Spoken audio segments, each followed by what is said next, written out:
Friends, কেমন আছো তোমরা সবাই? আশা করি ভালোই আছো। এই দেখো আমার দুষ্টু মেয়ে রিধি।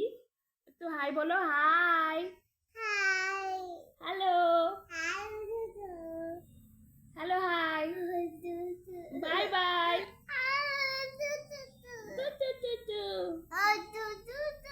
ঠিক আছে, তোমার নাম কি বলো? আমার নাম রিধি।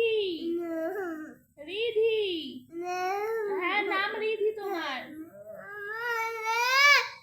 বলো মনা, মারবো, মনাকে মারবো।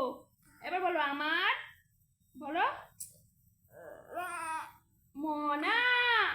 তোমার নাম কি বলো? আমার আমার শিয়ালকে ডাকবো, হনুকে ডাকবো ওপরে? তাহলে বলো, একটু কথা বলো, কথা বলো। এদিকে শুনছে, শুনছে, ওদিকে শুনছে। বলো বলো বলো আমার